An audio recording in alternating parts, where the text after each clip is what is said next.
Welcome to the Splitting Hairs podcast, presented by Cottonwood Coffee and Bistro and True North Retirement Team. How's it going, Stack? All good, all good. So we're coming live to you on this lovely Tuesday evening. And as we move from fall into winter, get close to checking your watches, your calendars. We've obviously set our clocks back for daylight savings time. And with that, wanted to remind y'all that Cottonwood Coffee and Bistro, their fall menu is going to be winding down and phasing out here shortly. So make sure if fall is your flavor, you get all your fixes in over with the bistro and the Cottonwood Coffee off of Main. Um, Obviously, they do a great job with their drip coffee, their iced coffee, and their espresso. They've also got good eats. They got great pastries. They got quiche of the day that's always on tap. And then they've got soups as well of the day to check out as the weather gets a bit more frigid, because we know it likes to here in the Midwest this time of year.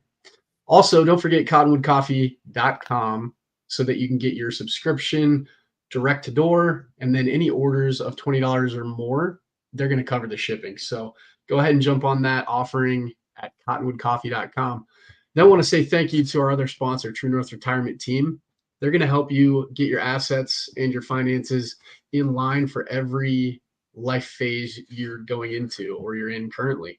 And they'll be the ones to talk to when it comes to setting up life insurance policies or strategizing where to move money into the market, out of the market, all that good stuff.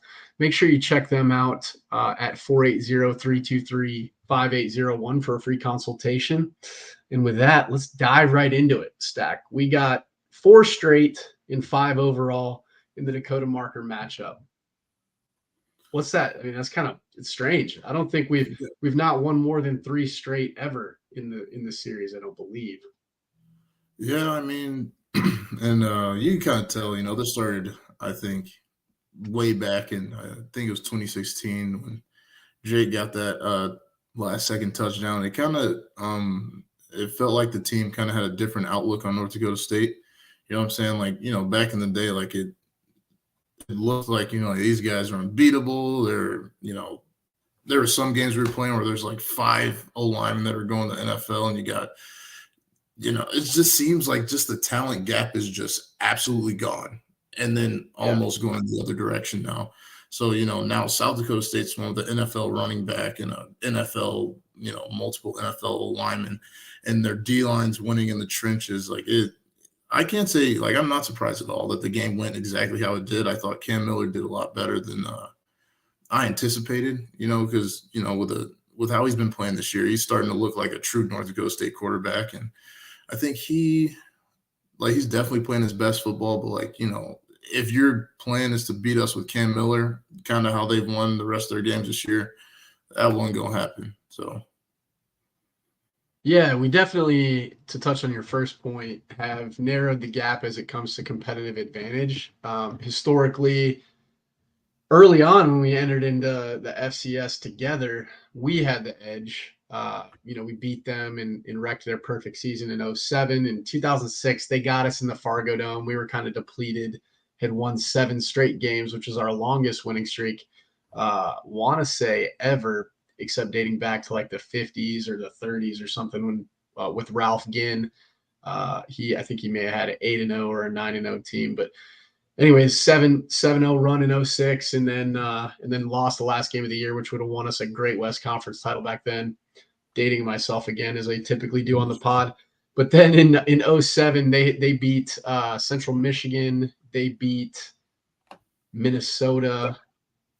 I want to say they beat one other FBS squad, but it's kind of like one of those group of 5 bottom feeders. Still, nonetheless, they got it done in 2007, and then we knocked them off to win the Dakota Marker and win the Great West Conference title. 2008, we beat them at their place, 26-24 or 25-24. We went for 2 late. I was a part of that team. That was really exciting. First time to win in the Dakota Dome in the Fargo Dome. I get crappy domes confused. We beat them in the Fargo Dome first time since 1962. And then in 09, it wasn't even really a contest. We just waxed the floor with them. So we had kind of that competitive advantage, and then it kind of slipped off, right? They really did a great job recruiting. They did a great job building an identity, knocking off some teams and getting top tier talent, right? Carson Wentz, but first came Brock Jensen, then came Carson Wentz.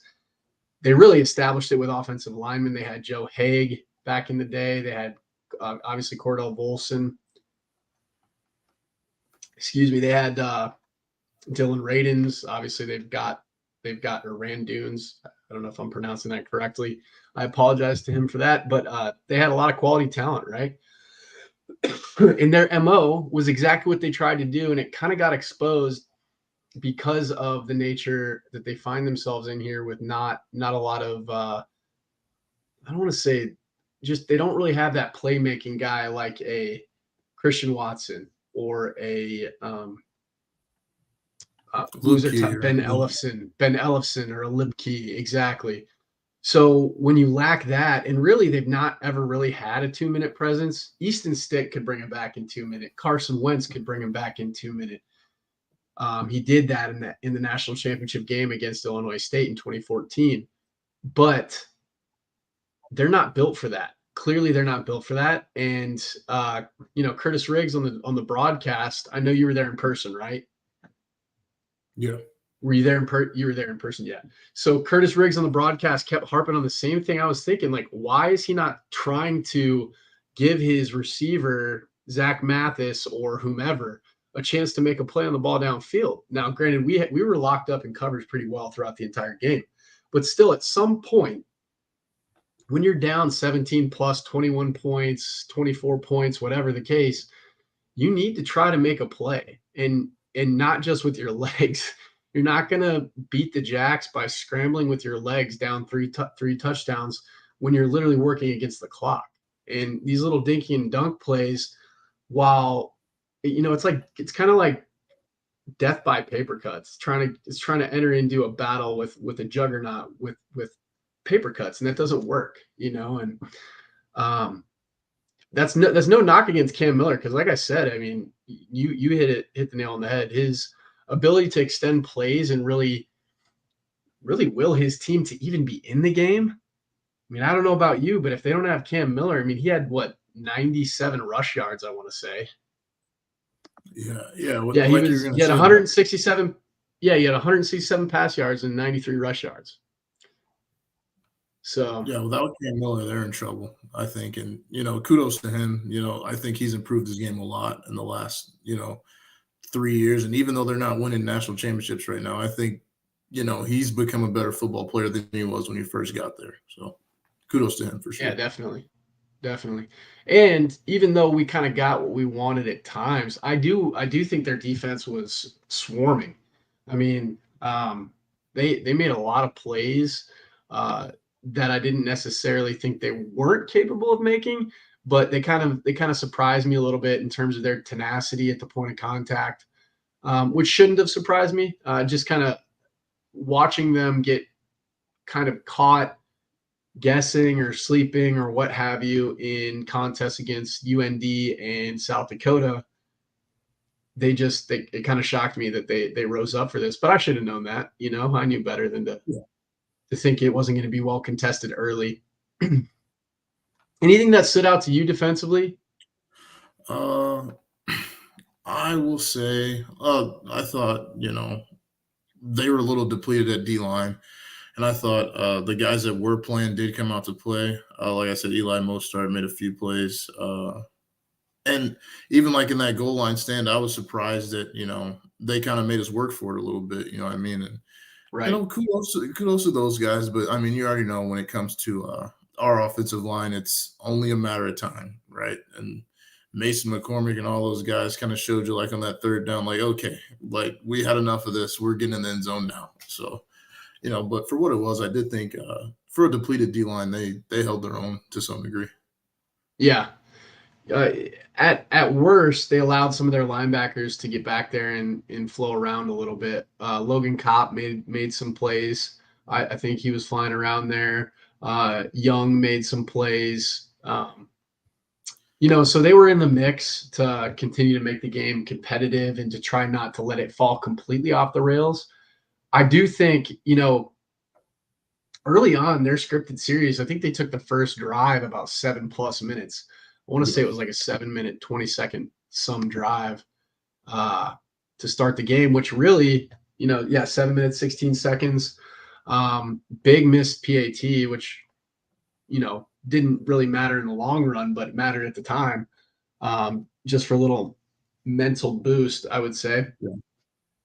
And then, they had that big fourth and 1 where they line up, they think that they're going to do the brotherly shove, and credit the coaching staff for scheming in a little pop pass to the tight end. And I thought that was like really clever and creative for a defense that's pretty stout at the point of contact. And we know what they do against the rush.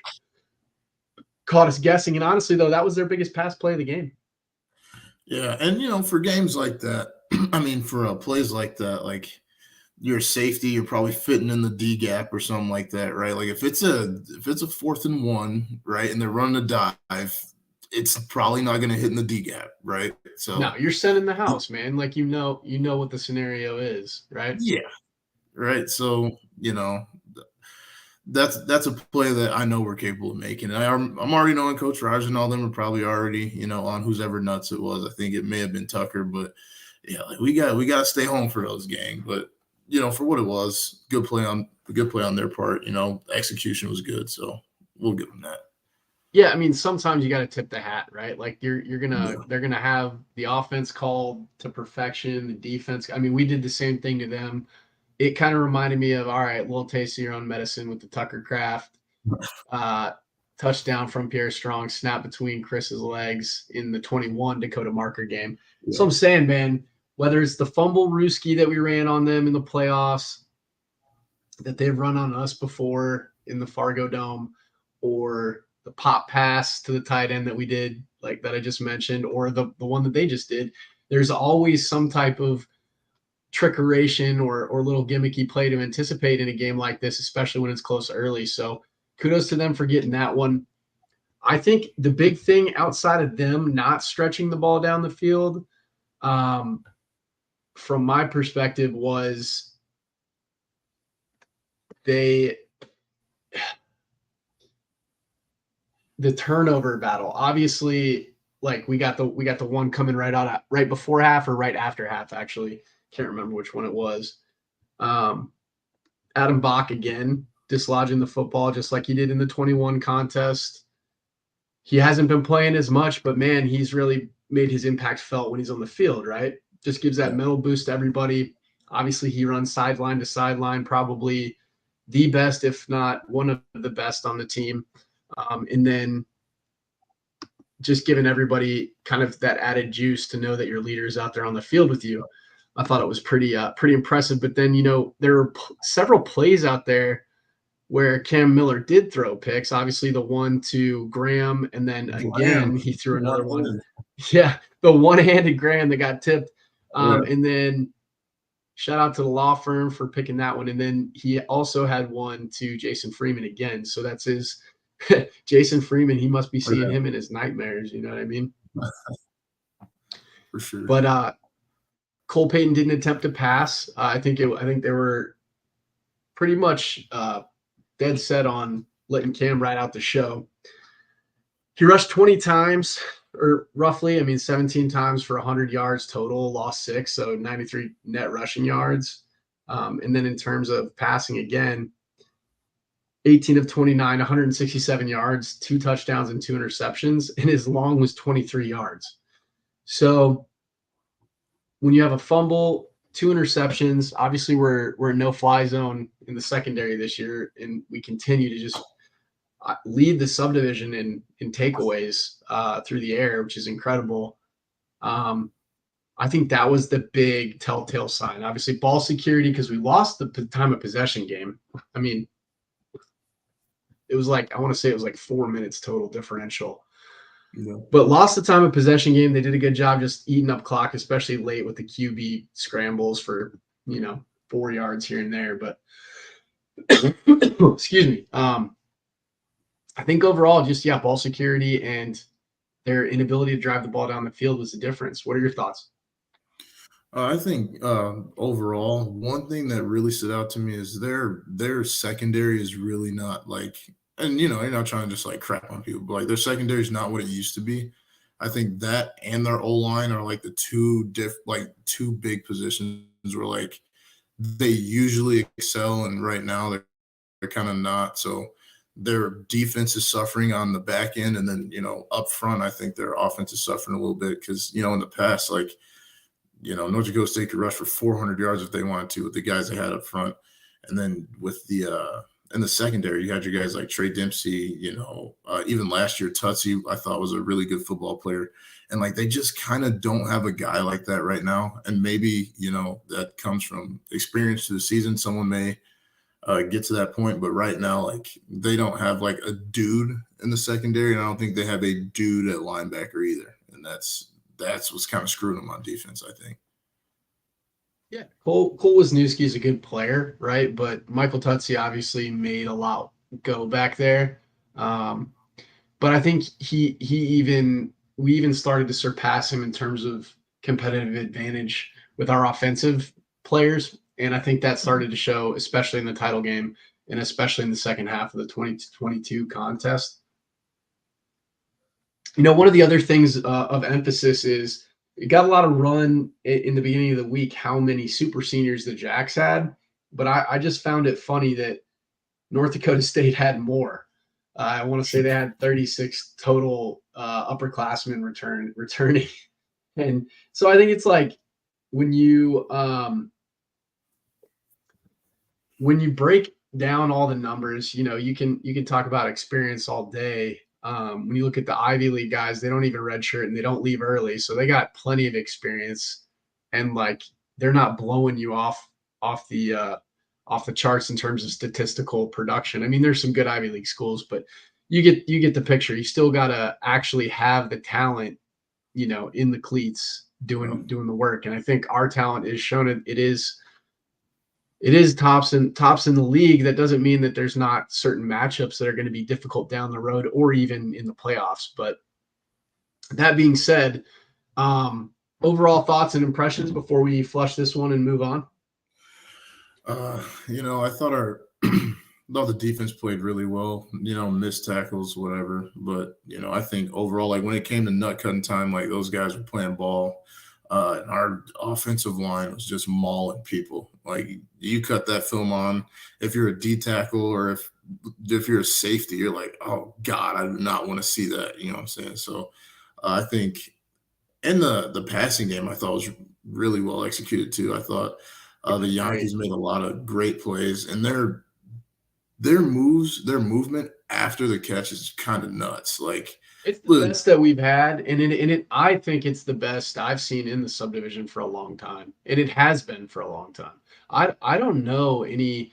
I mean, now everybody take this with caution, and it is a comp because they look similar, but these white dudes named Yankee, they move very similar to Adam Thielen in and out of breaks. Now they're not quite as quick. They're not quite as explosive. I mean, Adam Thielen was like 4.4, 4.5 speed, and his quickness in and out of breaks is pretty salty. But I mean, they're significantly bigger than Adam Thielen, and they're able to, So I think it bodes well for the next level. I'm excited because they should be getting some All-Star game invites here. I'm excited because we knew Jackson.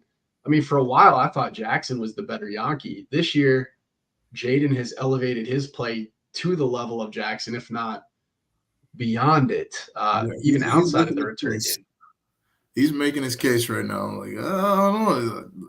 They're pretty neck and neck, and just watching both play, and like just really, I think it was Jaden, but he had got a catch and really like froze a dude like in place of one of his moves. Like they're a couple of fun guys to watch.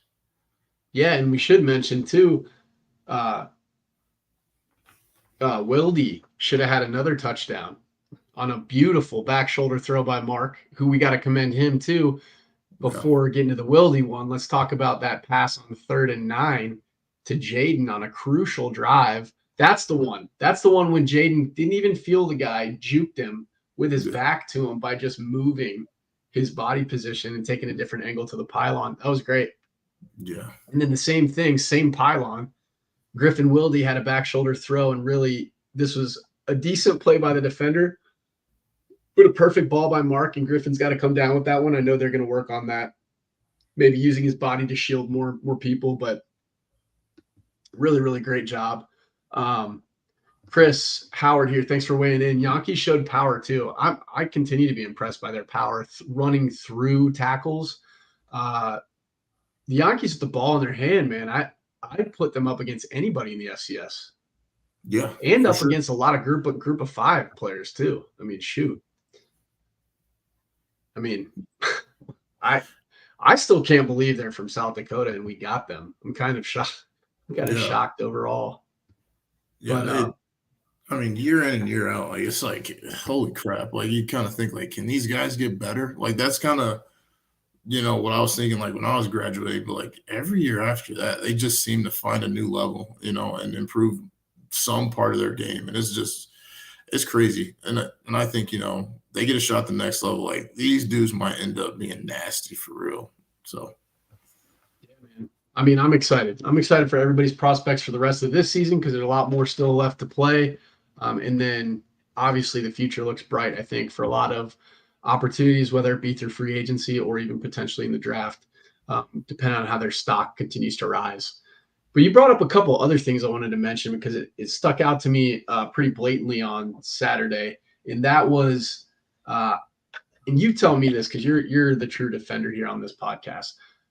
I felt as though we were overzealous in our pursuit from a defensive perspective, and we were not trusting our feet all the way through the point of contact. They were kind of taking poor angles in diving as opposed to maintaining outside leverage, forcing everything back in, and running through the tackles. I don't know. What were your thoughts on that?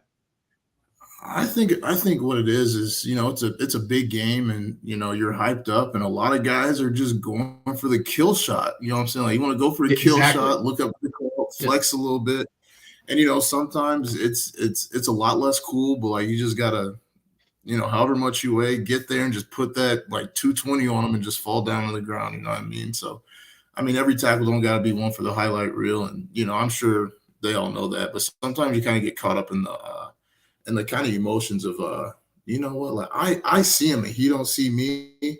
I'm about to just lay him out when I get there. And, you're playing, like these guys get paid to play college football too. So they're going to see that sometimes. Like they might not be looking at you, but like they're very aware of where you are. So.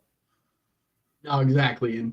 And that is really well put because a lot of times Cam Miller was kind of setting them up with speed to a, whatever point out in space, and then tiptoeing around them as he got them to over pursue. So getting them to commit to the tackle before running through their body, I guess is what I'm saying. So, and in games like that, yeah, you're 100% right. I mean, I'm the worst person to ask because I was always over pursuing, overzealous, frothing at the mouth, way too amped, needing to get with Chris Crock or someone like him to mitigate my hyper emotional state. So, but it was really cool to see them in the second half dial that in and make sure that they were taking better angles, not so much over pursuing.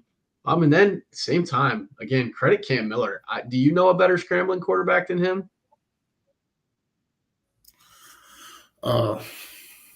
There's good ones, but I mean, he's top tier. Straight up scrambling. No, I think that's what I'm saying.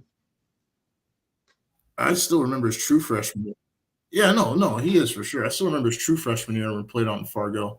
Yeah, I was never so pissed in my entire life because like it's end of the game, he's scrambling, and like he made like 4 of us miss, and like I had my hands on him. And I'm like, I was so pissed. Like he's a really good player, and I think with weapons around him at this point, like how he's playing right now, like would be kind of scary. You know what I mean? So.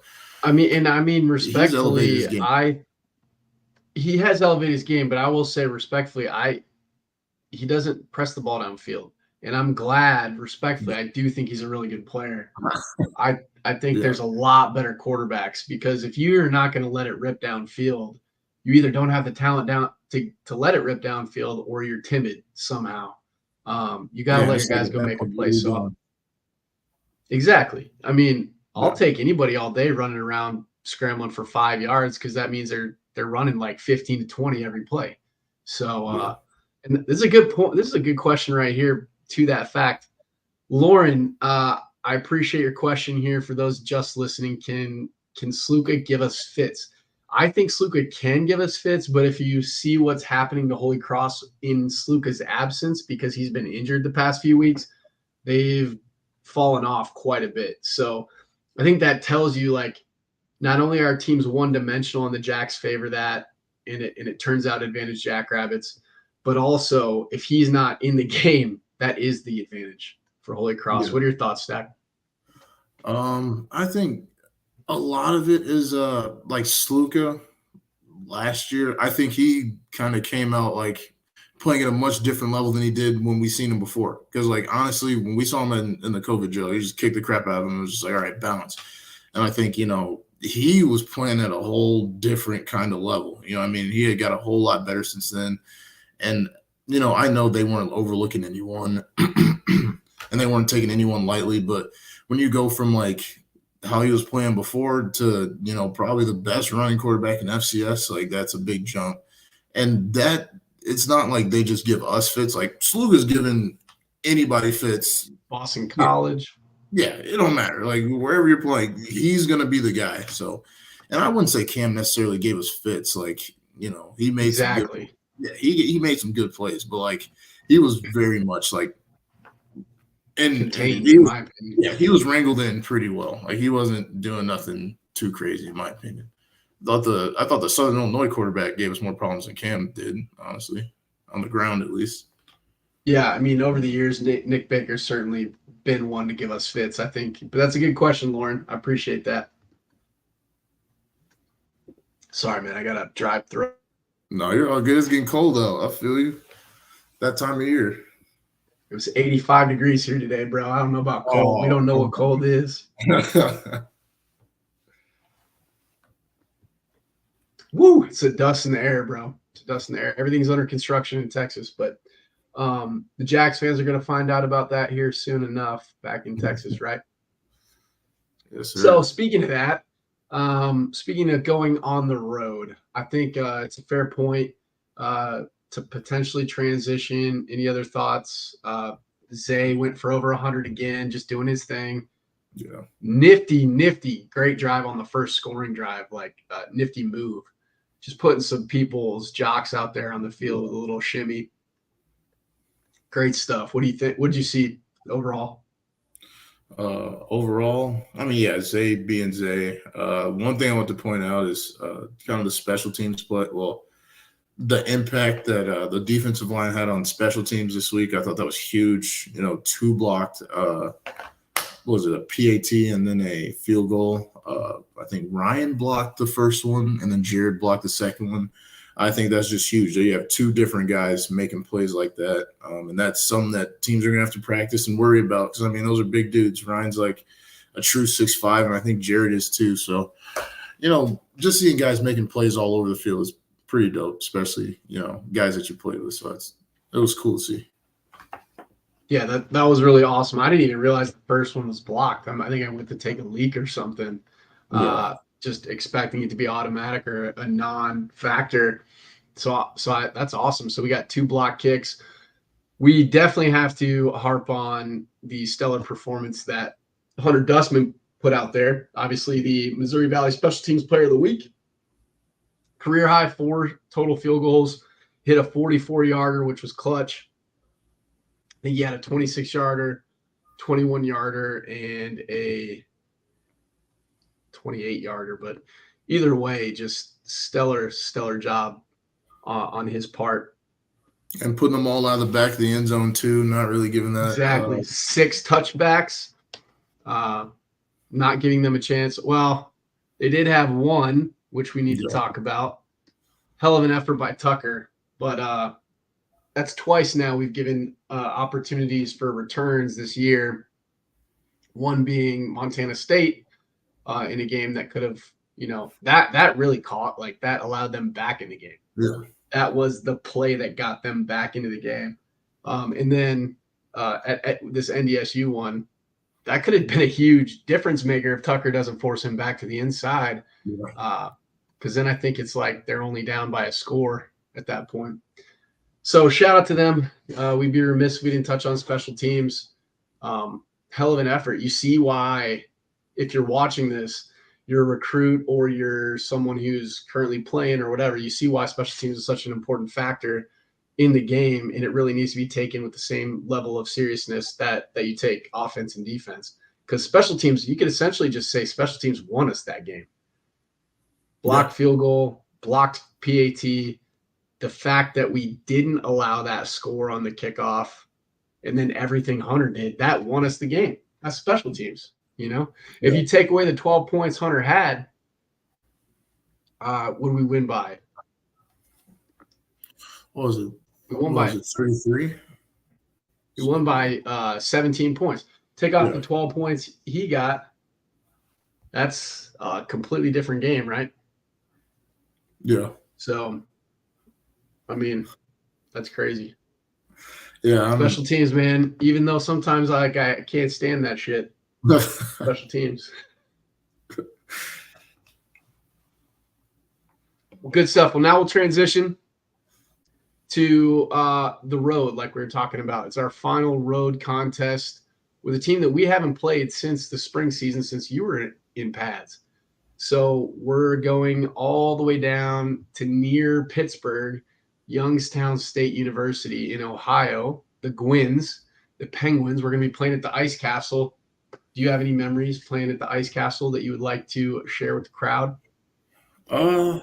Playing there, I think their stadium's dope. Like, just kind of, well, at least I think it's the home side, how it's just like so vertical and it just looks like it'll just never end going all the way up.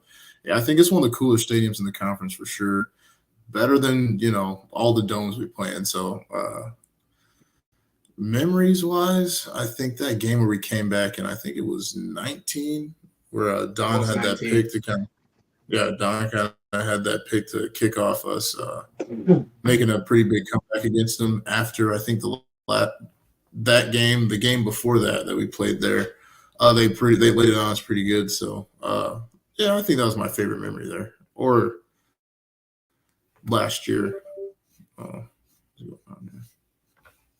Keep it rolling. Yeah, last year, 2018. Yeah, we got some technical difficulties. Yeah, and you're good. I don't know what's – all right, cool. Yeah, so I think – we played them in the next season too in 21. So we played there in the regular 21 season, not the COVID season. So I thought that one was pretty fun.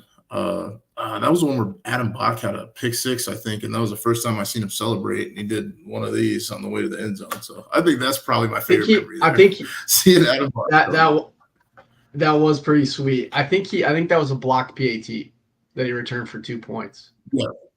Yeah. Or a fumble or something like that. But he returned something, and it was sick. I remember because it was like Halloween weekend, so it was about this time. Oh, that's right. We did play them in this. Yeah, you're right. So, pardon me. We played them in the spring of 21, and then we played them in the fall of 21 too. So, I guess we just didn't play them last year, right? That's right. Yeah. What's up, Jim? Thanks for tuning in. We appreciate it, man. We're just going through, for those listening, memories from Youngstown State. I've shared mine when they were clowning on us for listening to rap music, and they asked, hey, have you guys even gotten this rap music all the way up in South Dakota yet? I know I've shared that plenty of times, but that made me laugh so hard on the sideline. This is rap music. Do you even know what that is? It was hilarious. But I like it too. I think it's really interesting home side when you go there for folks who haven't made the trek. It's like got a real vertical slant to it. Kind of like, did that like pique your interest at all? It looks awkward. Looks like it kind of goes straight up. Stack's muted, but yeah, so it goes straight vertical, kind of has a weird angle to it. I mean, I thought it was dope because like it's almost like it's like one half of a FBS stadium is what it looks like. So I think when they really pack it, like the times I think we played them on homecoming, or when we're kind of close, like if they pack that place, it's a really fun environment. I think their fans are usually, if it's a night game, they're usually pretty rowdy and ready to go. So it's a fun environment to play in. Yeah.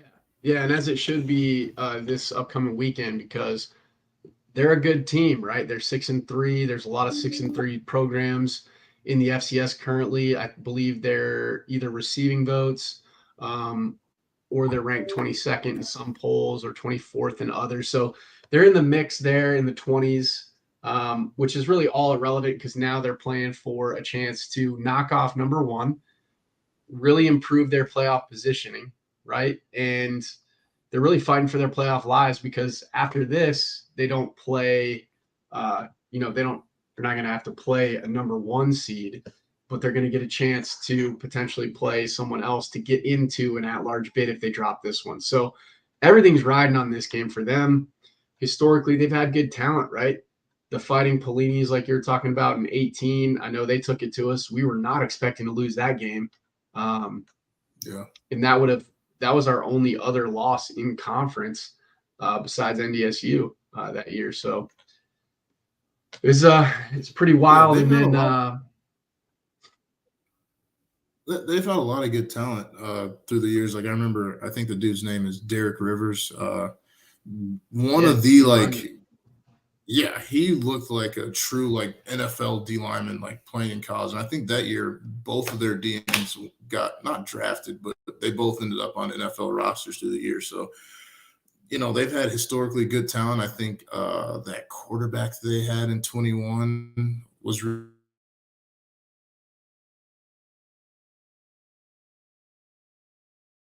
Yeah, I don't know which quarterback Stack's talking about. Maybe Mark Wade or something to that effect. I believe he was a highly touted player out of the state of Youngstown or out of the state of Ohio in terms of prep ball. Jim makes a good point here. YSU gave JSD, and for those of you who don't know what JSD is, that's just South Dakota, just the University of South Dakota.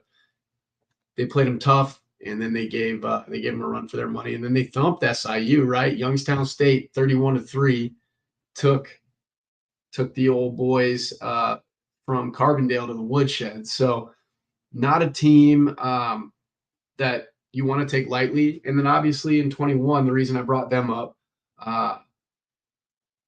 that contest in the spring is because it came down to the final drive for us with about a minute left in the game.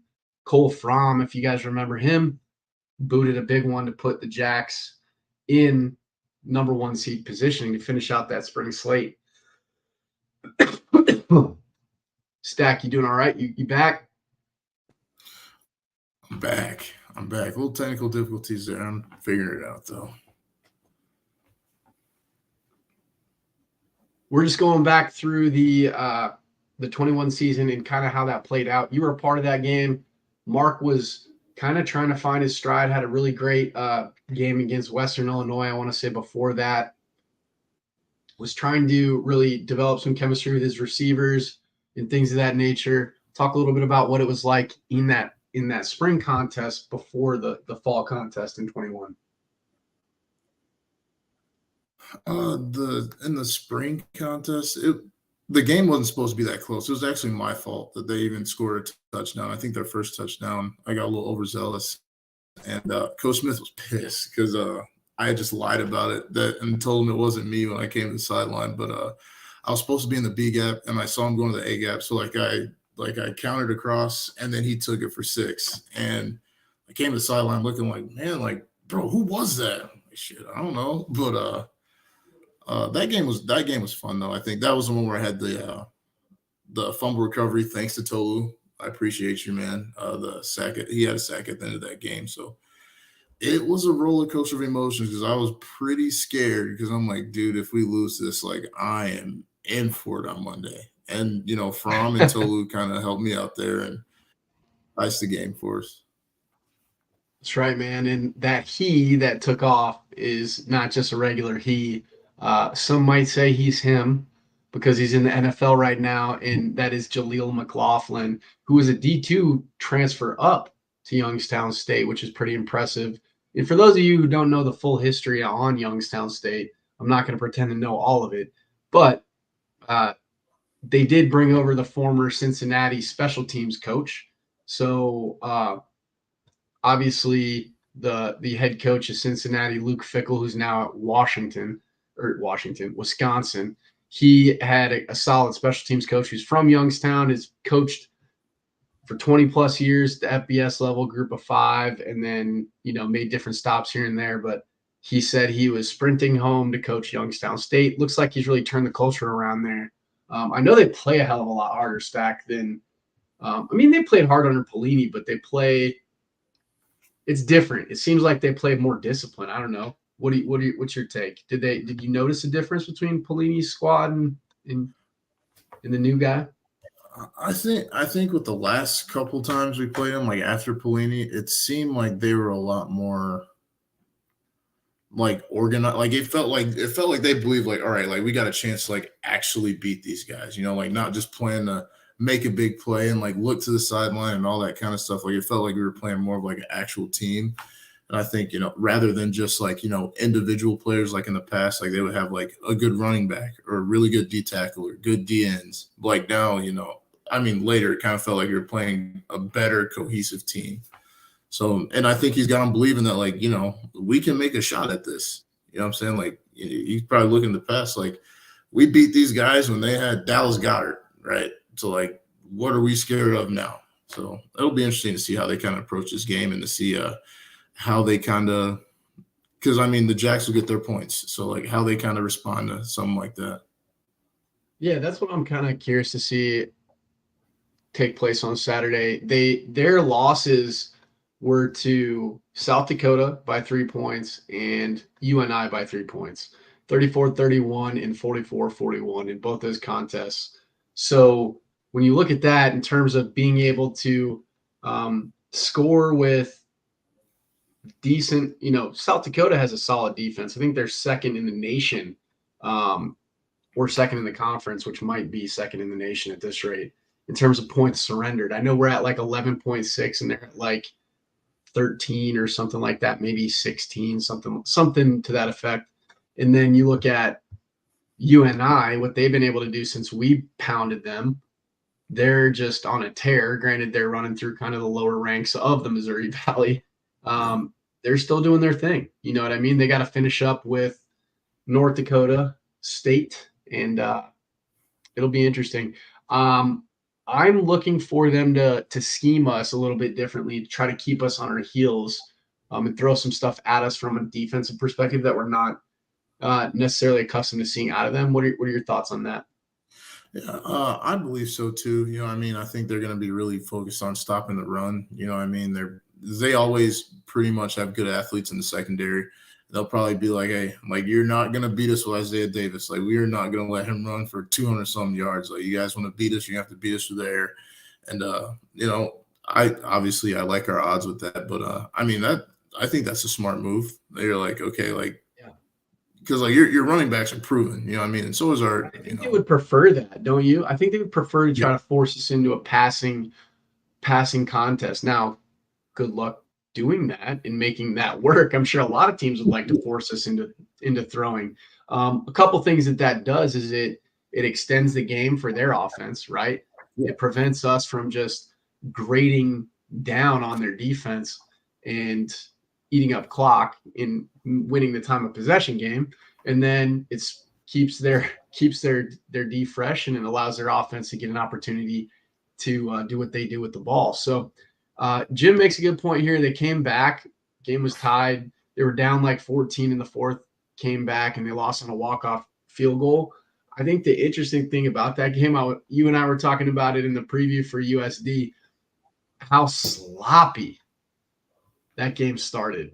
There was a fumble on a fourth down try, and then it was recovered, and then it was fumbled back to the other team, to Youngstown State, only to start over again. So, man, it's just I don't know. I don't really know what to expect anymore, because the level of level of play of the Jacks has been so top tier, and really the only times they've gotten into trouble are when they've brought upon themselves self-inflicted wounds, whether it's penalties, ball security, just, dropping the ball because we're trying to make a play downfield. And really, if that's we just can't make those in fatal situations, right? Like we can't make those and have those become costly and fatal.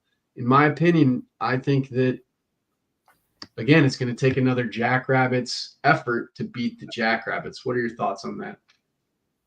Yeah, I think, with the way these guys have been playing overall, offense, defense, special teams, it's hard to kind of – if I was a coach, like I would be like up 24/7 trying to figure out like now what position would I want to put these guys in to even give us a really good shot at making this a close game. And I think what you have to do is you have to get creative, like what SIU did. Like it wasn't very conventional. Like you're not throwing 4 down fronts at these guys and having the blocks look the same as every week. And for a while, I guess that kind of helped them out. And they have really good athletes, but it's hard to out athlete South Dakota State because like they got some of the best ones in the nation. Like, and it's hard. You're not gonna. They're pretty disciplined. Like I'm not gonna sit here and say like, oh, they're unbeatable, like all this. But like, if you want to beat them, you got to be nice at every position and in every phase of the game. And then you can't beat yourself like we've seen so many times with other teams in the turnover game, whether it's North Dakota State or USD or you name it. And you got to be able to score. Like if you can't score, like good night. Like if you can't find a way to, like if you're comfortable down 2 touchdowns and you feel like you can come back from that, like, and your defense has to get huge stops on them, and your offense will have to score on the best defense in the nation. Like, I don't know, it'd be tough. Exactly, and I think one of the things to bring up here is in their game against Southern Illinois, it looks as though they shut down the running game. I mean, Justin Strong was the leading rusher with 8 yards for Southern Illinois. Nick Baker had 94 through the air. Youngstown State, their leading passer was 156 yards, was Mitch Davidson. But on the ground, Tyshawn King went for 117. And Bryce Oliver was the leading receiver with 76. So I think, it doesn't look like it was right here. It's Tyshawn King 2-yard run. Tyshawn King, Dre Rushton 1-yard run. Dre Rushton 2-yard run, and then Tyshawn King 40-yard run. So I mean, outside of that 40-yard run, they're pounding it in from 1 yard. So they're going on pretty long drives. 5 minutes on one. Even the 40-yard run was a 3-minute drive. 6-minute drive for the 2-yard touchdown run with Dre Rushton. And then a couple field goals here and there. So, I mean, that's the name of the game, man, possessing the ball. So if that's what they want to do, they're going to try to lean on their offensive line, their run game, allow Mitch Davidson to have a manageable game through the air and not have to, win it all on the perimeter. I mean, I think that plays into our advantage. What are your thoughts? I think to a certain degree, like the way that the SDSU D-line is playing, it's not about how good YSU's O-line is. It's about what are they gonna throw at them, right? Like, because I don't think that they're gonna sit there and just try and just pass protect, like zone pass protect, where you got a man side and a zone side. Teams now, they're hip to that, right? Like, because at the beginning of the season, everyone kind of was just doing the full slide and quick pass and boot pass and all this stuff. And a couple teams tried the Jacks and was like, okay, we'll see how legit these guys are without Caleb Sanders and Reese Winkleman, and paid the price dearly. So I think for the rest of the year, you're going to be seeing, and I'm sure they hate it, but no one's going to sit here and try and pass protect these guys like normally, right? You're going to move the pocket. You're going to move the quarterback out of the pocket.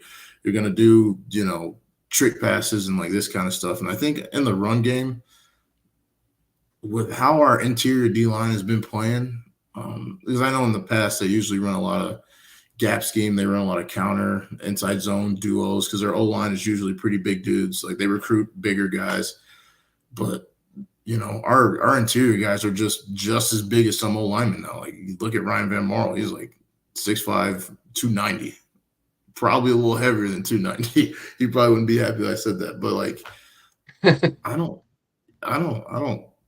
Maybe you attack the outside, maybe some outside zone, maybe some pin pull stuff, try and get people out of position. But I mean, like you said, like box playing great, our linebackers are playing great, running sideline to sideline. Like this is what I was saying. Like, what do you do?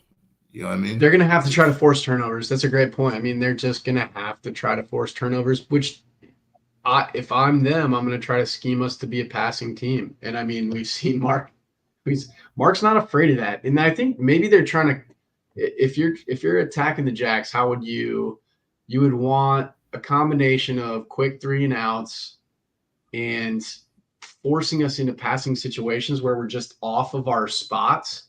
And for instance, I do not like the quick passes to the Yankees in certain situations against a team like North Dakota State. Although I understood that we have an advantage there, I wanted us to go more vertical, which is what we did. And then we started going off on them. Personally, from the Jacks perspective, also when we get in the red zone, thanks for your question, Lauren. Appreciate you answering that, Stack. Jim is right here. We need to get 7 instead of 3. We could have hung at least 45 on them again. Had we punctuated some of those red zone drives with touchdowns instead of field goals. And I think, there's some good points made up where Zach Hines didn't get a target on Saturday. He's a big target in the red zone. I don't necessarily like him against that style of a D. But I would personally prefer multi-back situations, or what we did with Yankee Jaden in a quick little pop pass and make them defend every square inch or surface area of the goal line, right? Same thing with an RPO.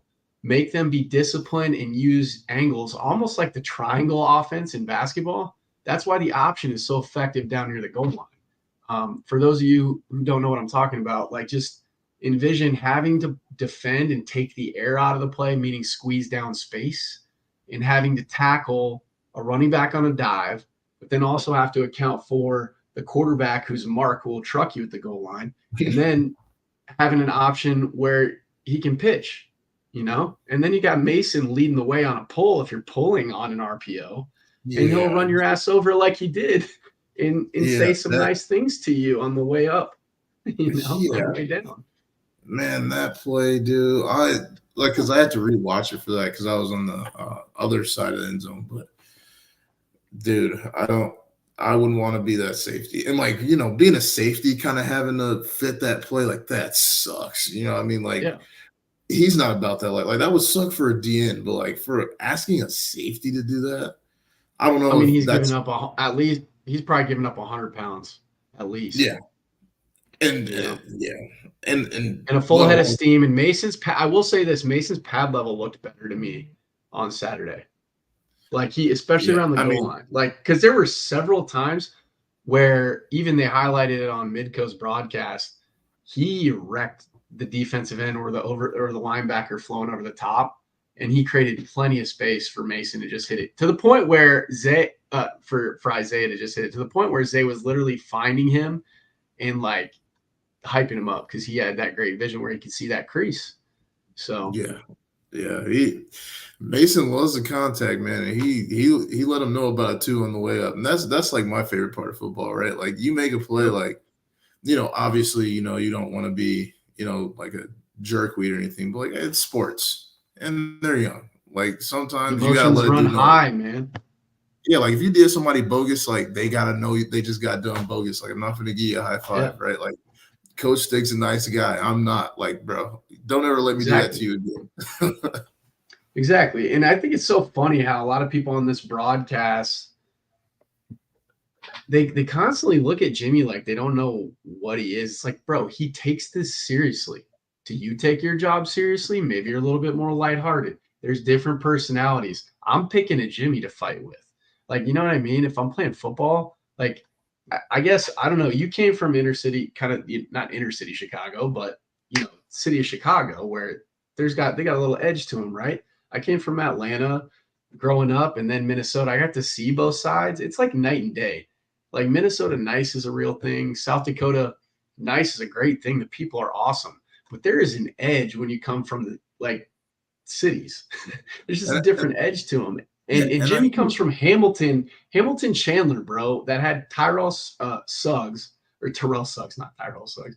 Terrell Suggs, who I still think he still holds the season sack record in the FBS at Arizona State. I mean, they got dogs at Jimmy's high school. They win for a while there. They were winning the state championship all the time. And Jimmy started on a couple state championship teams. Do you think that he's like he did that by just being nice, especially at his size and stature? Like, no. and I think, the thing about Coach Rogers is just like one thing that I loved about, having him as a coach is like it felt like his respect was very like earned, right? Like you didn't get that from him. Exactly. Like, you don't come in right away and like, and then he's just like all loving you up and stuff. Like you gotta like earn that kind of respect. Like if you want to be treated like you're a guy, like you gotta play like a guy. Like you don't just get that off GP. You know what I mean? Obviously, like Coach Rogers is a great dude. Like he's nice, right? Like I'm not saying like he's like a jerk or nothing, but like, it's just like a certain type of intensity that he brings to like, everything, right? Like whether we're talking about lifting or whether we're talking about just actually in game or just like a tackle circuit rep, like everything's taken dead seriously. And I think that's one thing that's really helping the team this year, right? Like, I think you need that because, like, here's the other thing, real quick. First, you got to see him only from the perspective of a player, and he's a coach. And I got to see him from the perspective of a player. So I think it's important. You made a really good point. You can earn his respect. I think that's the way to put it. You can earn his respect. It's not like he walks around not giving people respect, but you'll know when you've earned his respect. I think that's the difference, right? Versus as a player, same thing. I mean, like he didn't walk around like you don't get my like he was any, I mean, maybe a little, maybe sometimes we all had a little edge like that, especially when we're like, arrogant as yeah. shit and we're in our 20s. But he would know if he respect you, he would know it. And he would that is what a leader is. That's my point here. It's like they think he's like type A, and it's almost like these people are afraid of him or some shit like that. It's like, come on, man. Yeah. Like, no, he just is so dedicated. That's the thing in life people need to realize. Like, I don't care what age you are, maybe just listen to this for a second. It's like it takes what it takes, right? That's Nick Saban's line. But it takes what it takes, and you're going to sacrifice in some way, shape, or form. Like, you don't get what you want by not sacrificing other things that other people do. Do you want to be like other people? Go be like other people. Like, nobody's faulting you for that. Do you want to win another championship? Go to South Dakota State. Because he's not, when he said the statement is the standard and I will not allow just one, do you think he's kidding? I don't think he's kidding. I don't think he's kidding. I believe it. And like all our teammates believe it, man. Everybody who played with him believes it. And I know, like, I'll text him here and there. He's upset that we allowed points that we did. And I'm like, okay, be greedy. You know what I mean? So I think that's just something for everybody to take into consideration and like really appreciate and value that you got a guy who's that committed and dedicated to his craft to the point where he's willing to sacrifice a sales job like most athletes get into post career because he knows what his track is and he went after it relentlessly. So that's awesome. I know it's a little bit different because we had Coach Stig who loves everybody and Jim loves people too. He just does it differently, So yeah. So yeah, man, that was a little rant. But as we move into our assets of the week, we've had plenty similar names and faces here. Who we got in our True North retirement team assets of the week this week? Who you got on? Let's go offense first. On offense, I'm gonna go with the 605 Hogs again, just because knowing they, Love it. yeah, they usually have a really good, front seven, and I know that's gonna be the battle of this game. I think, I think we got them, and I mean, granted, I'm not saying like our receivers are just so much better than their back seven. Like I think, overall they're a good team, but like I think the 605 Hogs come to play. Like it's gonna be a long day for them, as with any team. Agreed. Agreed. I don't think they're going to have an answer for Zach Hines if he gets open in space. I'm going to go a little bit different and go the athlete because you can't spell athlete without a T-E. And I'm going to go Zach Hines this week. I think, it could be anybody, and we'll probably try to establish the run. That's my offensive pick. Switching to defense, who do we think? Dyshawn Gales. I just think – he's due for another pick here, and he's been playing some great ball. Even though people aren't really trying to throw his way very much anymore, you're kind of starting to see it. You know what I mean? So I think they'll probably test him. I know he's gonna have an answer for him, so I'm going with Dyshawn. I like that pick. Dyshawn's a good one. I think they're gonna try to establish a run. Man, I don't know which linebacker to pick. I think I picked Jason Freeman last week. I think I did. I think this week I'm just going to mix it up. I picked Adam Bach before and he wasn't playing, so I can't do that again. Sorry, Bach. It's not like he's going to be that upset when he finds out if he does. I'm going to go with Stallbird. I think his speed at the point of contact and his physicality, even though he's listed as safety, I see him. Isn't he playing linebacker? Yeah, he is. I think he's a Sam right now. There's publications that are, I'm like, I could have sworn he's a strong side linebacker. Yeah, I'm going with Stallbird again. Because he can actually, he's a bird that can actually fly. Yeah. And I feel pun intended, penguins. So penguins, like what kind of mascot is that? Like I know we're Jackrabbits, but penguins, like what do penguins do? But anyway, I think I gotta give them credit for some originality. I don't know another penguin mascot. And the helmets are actually kind of sweet. That the one that had their helmets are kind of tight. It, even the Y too. The Y is kind of sick. It's different. Yeah. Got to give them some love, man. And they're one of, I think we did the math, like 5 or 6 Valley teams that have ever made a national title, and they actually have the second most. Yeah, and I think four national titles. Yeah, I mean, they're a good program. I just wanted to touch on Isaiah Stallbird again. Dude, he's playing his best football right now. Like he so fun to watch. Yeah, he'd be playing like the rent is due. Like his light's gonna turn off if you don't play well. He's playing like he wants to get paid to play football. Yeah, I love that. Yeah, he's making a great case for it, especially this year. He's making a great case for it. Yeah, man. And literally when I'm watching him move in the UNI game in particular, it just stands out. I'm like, he's about to rip that football right out of that arm and take it. And he did it. I love seeing it. When you kind of predict the tenacity that guys are going to play with, it's a cool thing to watch. So Isaiah Stallbird, and then switching to special teams is an interesting one. This could be a difference maker just like last week. I hope they try Tucker Large. I'll put it that way. I hope they try him, and I hope he comes up big. I'll put it that way. We should say there was a huge return in this past game with a suspect holding call. I could kind of see it. Yeah. That really, there were times in that game, and I'm not trying to pile on to the Cows, even though we let them have it a lot, but that game could have really gotten out of hand. Oh, yeah. Like if for real. Like if the Jacks would have been up, solidly at first, and they kind of, I just felt like Jimmy was almost gracious because that could have been a 50 burger if they really wanted to. I mean, he could have thrown to Jackson or Jaden all day taking tops off. If we really just wanted to sit back there. I mean, Mark got sacked, I think, one time or so. Maybe just being conservative and, but he had a lot. Did you see some of those pockets? Yeah. Dude, some of those pockets, he was just he could have read a book. He could have finished his English lit homework. Yeah. the O-line play, also I want to say, like, opposed to especially, judging from last year, John O'Brien has gotten a lot better. Oh Not yes, he gets overshadowed, man. Like I know he he gets some flack for the false starts because he tends to be the one who gets them. But yeah. But yeah, he's been playing a lot better ball.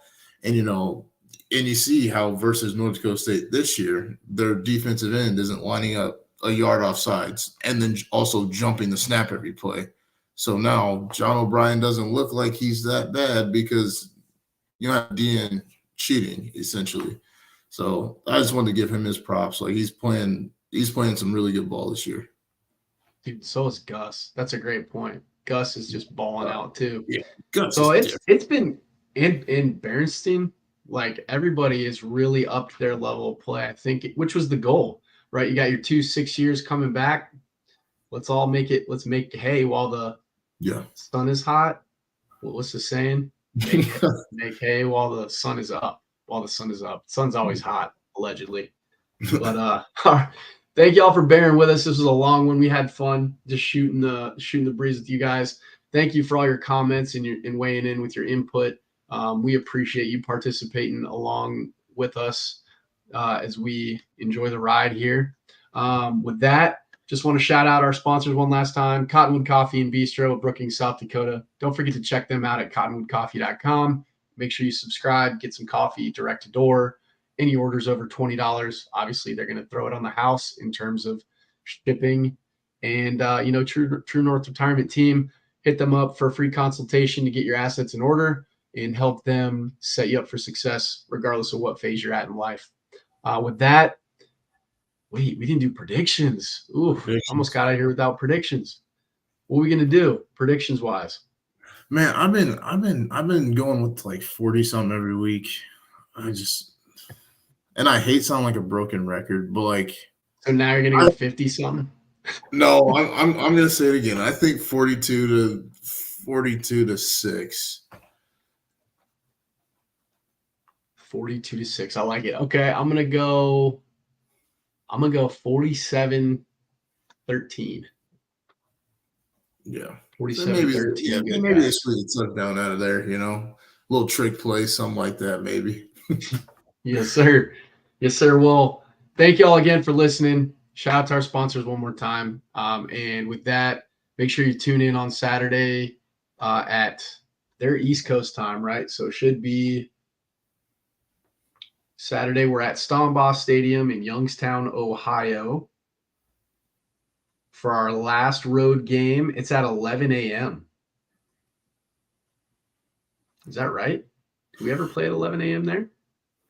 I mean, that's exciting. 11 a.m. I'm hyped. Yeah. Let's get it in. Wake up, let's get it in and get it. That's football, yeah. That's kind of interesting though. Let's see if this plays a factor. That's because we just set our clocks back.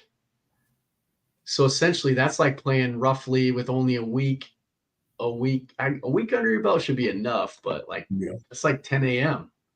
If you're not adjusted, that's like 10 a.m. But regardless, man, you guys tune in ESPN Plus, 11 o'clock Central Time to watch the Jacks take on the Penguins. With that, go big, go blue, go Jacks.